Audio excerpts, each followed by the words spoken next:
এই নাও, আমি তোমাদের এই জাদুর ডালিমের বাড়িতে দিয়ে দিচ্ছি।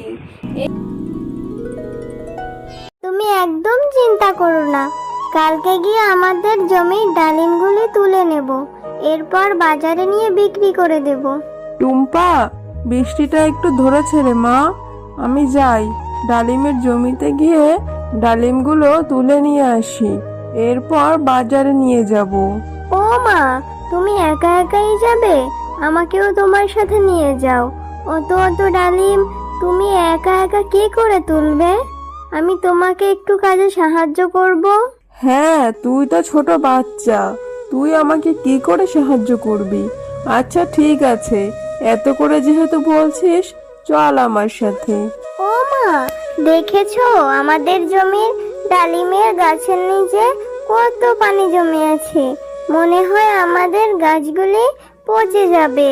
হ্যাঁ টুম্পা, তাই তো দেখছি। এভাবে বৃষ্টি হতে থাকলে 2-1 দিনের মধ্যে আমাদের ডালিম গাছগুলি, পানি জমে গাছগুলি নষ্ট হয়ে যাবে, ফুল ঝরে আমাদের পাকা ডালিমগুলি পচে যাবে। ও মা, আমাদের এই ডালিমের যে ডালপালাগুলি থাকবে, ওই ডালপালাগুলি দিয়ে আমরা সুন্দর একটা নৌকা বানিয়ে ফেলবো। তাহলে দেখবে আমরা আর বন্যার পানিতে ভিজবো না, আর আমাদের কোথাও যেতেও হবে না।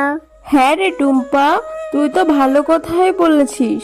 আচ্ছা ঠিক আছে, এই ডালিমগুলি বাজারে নিয়ে বিক্রি করব, আর যে খোসা ও ডালপালা থাকবে সেগুলি দিয়ে সুন্দর একটি নৌকা বানিয়ে নিব।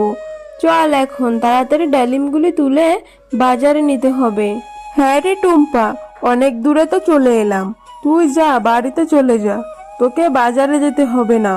আমি এই ডালিমগুলি নিয়ে বাজারে বিক্রি করি, আর যে খোসাগুলি বেঁচে যাবে সেগুলি বাড়িতে নিয়ে আসব। তুই বাড়িতে গিয়ে নৌকা বানানোর জন্য সবকিছু তৈরি কর। বাড়িতে এসে দুই মা মেয়ে আমরা দুইজন মিলে তারপর নৌকাটি বানিয়ে ফেলবো। আচ্ছা আচ্ছা ঠিক আছে মা, তুমি কোনো চিন্তা করো না। আমি এখনই বাড়িতে যাচ্ছি। যে ডালপালাগুলি আছে ওগুলি আর যা যা লাগবে আমি সবকিছু রেডি করে রাখছি। তুমি এই ডালিমগুলি বিক্রি করে তাড়াতাড়ি সাবধানে বাড়িতে ফিরে এসো। এরপর শেফালি শিয়ালিনী বাজারে গিয়ে সেই ডালিমগুলি বিক্রি করতে থাকে। ডালিমের জুসগুলি সস্তায় বিক্রি করাতে অনেক ক্রেতা হয়।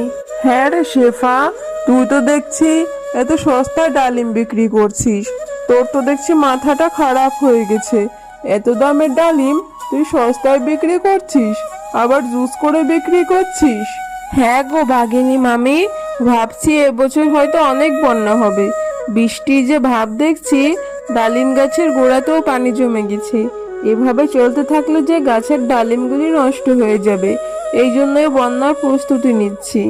বৃষ্টি দেখছিস আর ভেবে নিলি বন্যা হয়ে যাবে? যাক, তোর মতো পাগলের সাথে আর কথা বাড়াতে চাই না। সস্তায় যে ডালিমের জুস খেতে পারছি, এটাই কত। হ্যাঁ গো বাঘিনী মামি, সস্তায় আমার জমির ডালিমগুলি বিক্রি করতে পারছি বলে গ্রামের অনেক পশুই কম দামে সস্তা ডালিম খেতে পারছে। শেফালি, তুই বিক্রি করছিস তা করতে থাক, আর বেশি বেশি করে বন্যার প্রস্তুতি নিতে থাক। আমার তোর মতো পাগলের সাথে আর কথা বাড়াতে হবে না, আমি বাড়িতে চলে যাই। এরপর শেফালি শিয়ালিনী তার সমস্ত ডালিমগুলি বাজারে বিক্রি করে যে খোসাগুলি বেঁচে যায় খোসাগুলি নিয়ে বাড়িতে ফিরে যায়। ও মা, দেখো আমাদের এই ডালিমের ডালপালা দিয়ে বানানো নৌকাটি কত সুন্দর দেখতে হয়েছে।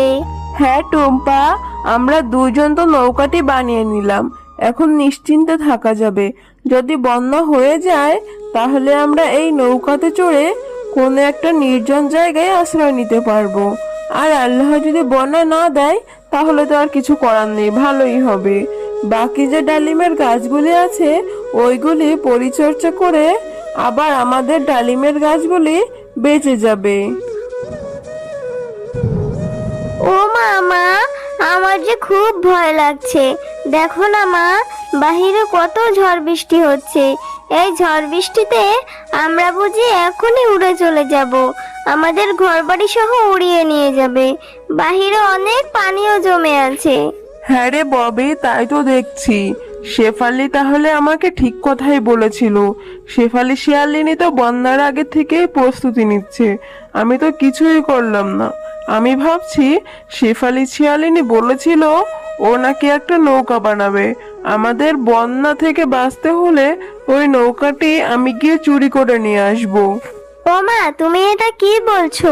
টুম্পাদের নৌকা চুরি করবে? চুরি করা যে ভালো কাজ না মা। আরে তুই ছোট বাচ্চা, তোরা তো বুঝতে হবে না, আমি যেটা করার করে নেব। এই তো দেখছি শেফালি শিয়ালিনী নৌকাটি উঠোনের সামনে বেঁধে রেখেছে। এই নৌকাটি নিয়ে এখন আমি চলে যাই। এরপর বাঘিনী বেঁধে রাখা সেই নৌকাটি নিয়ে বাড়িতে চলে যায়। ও মা, দেখো না কত কত পানি হয়েছে। মা, আমাদের সেই নৌকাটি তো দেখতে পাচ্ছি না।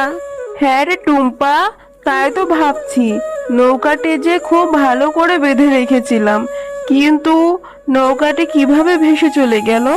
ও মা, আমার মনে হয় নৌকাটি ভেসে ভেসে যায়নি। নৌকাটি যে আমরা খুব ভালো করে বেঁধে রেখেছি। মনে হয় আমাদের কোনো প্রতিবেশী নৌকাটি রাতের অন্ধকারে চুরি করে নিয়ে গেছে। হ্যাঁ টুম্পা, হতে পারে। এখন যে তোকে আমি কি করব, পানি যে বেড়েই যাচ্ছে। ও মা, তুমি একদম চিন্তা করো না, নিশ্চয় আল্লাহ একটা ব্যবস্থা করে দিবে। মা, ওই যে দেখো, ওই দিক থেকে কত সুন্দর একটা নৌকা ভেসে আসছে। হ্যাঁ টুম্পা, তাই তো দেখছি নৌকাটি যে বেশ সুন্দর। নিশ্চয়ই আল্লাহ আমাদের সাহায্য করেছে। চল, এই নৌকাটা নিয়ে আমরা কোনো একটা নির্জন জায়গার ব্যবস্থা করি। কোনো একটা দ্বীপ পেলে সেখানে গিয়ে উঠবো।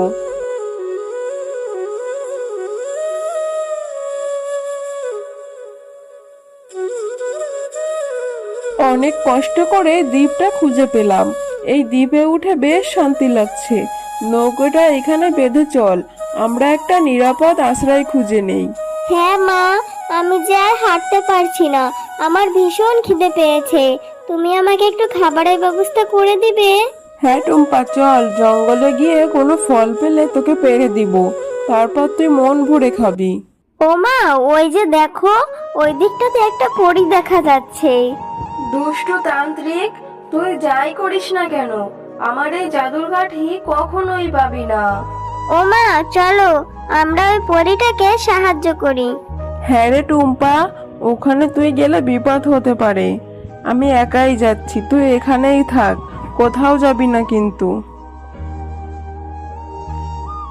আমাকে ছেড়ে দাও পরি, জ্বলে গেলাম, পড়ে গেলাম।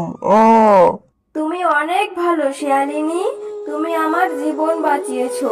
কিন্তু এই নির্জন দ্বীপে তো কোনো পশু বা মানুষ কেউ আসে না, তুমি এখানে কি করছো? এরপর শেফালি শিয়ালিনী তাদের সাথে ঘটে যাওয়া সব ঘটনা খুলে বলতে থাকে। ও আচ্ছা, বুঝতে পেরেছি।